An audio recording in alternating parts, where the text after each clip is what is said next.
What's going on? DJ Hazmat here. Yeah, and I'm Matty Wills. Welcome to the halftime edition of Matt and Matt Sports on our postponed game situation. Yeah. Browns versus the Raiders, and we're losing. Ooh-wee. 10-9. Rough first half. Terrible. We look awful.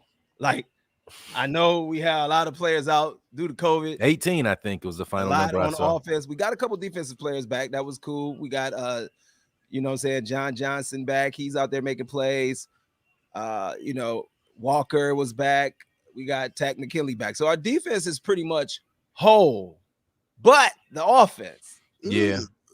Probably, in my opinion, in terms of missing the most right now is that offensive line got some holes in it, man. At least that's the only thing that I can attribute Nick Chubb's lack of production today to. Unless and we could talk more about this in a post-game show, he hasn't had the greatest last month plus. So it could be a combination of things. The offensive line is injured. You got Kareem Hunt out, which balances Nick Chubb nice, but Chubb hasn't been having a good last few games. He's certainly not really being very productive tonight, man. But your boy Nick Mullins, he ain't playing horrible, though they're not going down the field. He's 12 of 18 right now for 72 yards, which is an average of 4 yards a pass catch. And you think that's good? No, I'm just saying his completion percentage is not bad. His 12 of 18 is not terrible. I don't It's care the about lack of yards. Percentage. It's the lack of yards, though. Well, and then we have receivers out there dropping the ball, in particular Donovan Peoples-Jones. In a minute, I'm gonna have to call him Donovan Hands of Stones Peoples-Jones because he will not hold on to the ball today in some crucial moments. And in a game like this where you're shorthanded, you need all hands on deck. No pun intended, but you got to make the plays that are there for you to make, man. Yeah, because the Raiders aren't doing any better. I mean, they mustered up 10 points in the first half. I mean, this is an ugly game. Yep. On both sides of the ball. I mean, the Raiders look a little bit more efficient on offense because they have their guys. You know what I mean? So, but I don't understand why we don't look better. I mean, Baker Mayfield's not playing, and he's the main reason our offense was being held back. So I'm just trying to figure out why we ain't doing better because Baker Mayfield is not playing. So we should be like balling. Right? Yeah. No, now when you got 17 other guys besides your backup quarterback, your starting quarterback, and everybody else out on offense that you've already talked about. And yeah, you Baker lovers will have a lot to talk about with these drop passes. You can say, hey, this is why Baker can't be more productive when he's out there because everybody, all they do is drop passes. Albeit, about a month ago, it was DPJ over OBJ. Even though all Odell does is catch touchdowns out there in LA. But we can talk about this game, man. And so please explain to me why he was dropping the ball in his most recent tenure here. If he can all of a sudden catch now, what was the problem here? Well, if we want to turn this into another Odell Beckham Jr. conversation, you brought him up. I will say that if you look at the statistics of the game of his time here in Cleveland, he had 2 drop passes. Every time the ball hits a running or a wide receiver in the hands, it doesn't mean it's a drop. If the ball is uncatchable, if before we were talking, if just like before we came on live, you said the one the DPJ on the sideline, the defender made a good play. All of those things don't constitute drops. Jarvis had more drops during OBJ's time here this season than Odell did. So I know that's a common narrative that you guys like to throw out there. Well, the deal is OBJ was rarely available for us. Yeah. Either way, he barely in played. This game. That's fine. He's not. And when he did come back and play, he was dropping the ball. You can try to, differentiate between what is a drop and what is not a drop. I'm just telling you what I'm saying is if he's Odell Beckham and his hands are Purell, then when the ball hits him, he's supposed to catch it. Right? I'll concede it to you. Okay, let's talk about the Vegas Raiders right now, who got Derek Carr out there on that first drive, was looking like he was a Pro Bowl quarterback. Then after that, the Browns defense started to step up a little bit, even though where the hell is Myles Garrett? I know listen, I know he can't make a play every down, but before we even saw the game was on for an hour before we even saw them take video of Myles Garrett. I predicted the Browns to win this game because I thought two things were going to happen. Nick Chubb was going to be productive and Myles Garrett was going to be disruptive. Neither one of those things are happening right now, and the Browns have 0 points. So I don't know. Gregory Barhorse, we appreciate them comments too. Keep them coming. He says Chubb has been out of sorts the past few weeks, it seems. And yeah, I mean, I know we talked about the Ravens kind of bottling them up because 2 of them games were against them, but he ain't been doing a whole lot lately. Not a whole lot.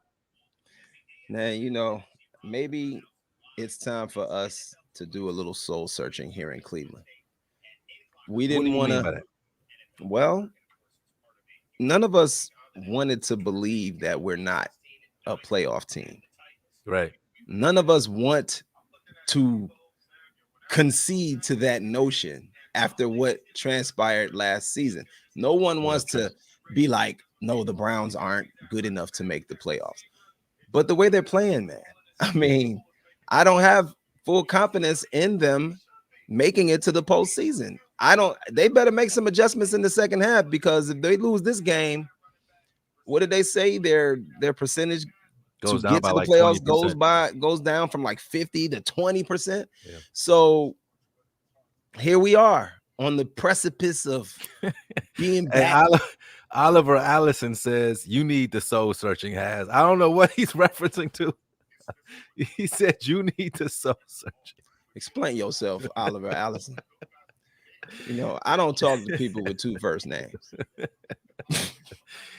Oh man. With a first name as a last name. No, I'm just messing with you, Oliver. But you got to explain yourself. Why do I got a soul search? Man, this is rough to watch. This is rough to watch, man. This is rough to watch. And I mean, it should be rough to watch when half of your team is out due to COVID. That's a good point, and it shouldn't be understated. 18 players are not playing that have suited up for the Browns prior to this game. A lot of them are starters. So, I mean, we knew it was going to be rough. To me, and I know I keep saying it, but to me, the biggest shock is Nick Chubb is a non-factor in this game. And I just didn't think that was going to be something that Nick Chubb needs the holes to be opened up for him, and we're missing 2 starting linemen. We're missing our starting left tackle. We got Joe Bitonio playing left tackle for the first time in his career. We're missing our best run blocker, Wyatt Teller, due to COVID. He's the guy.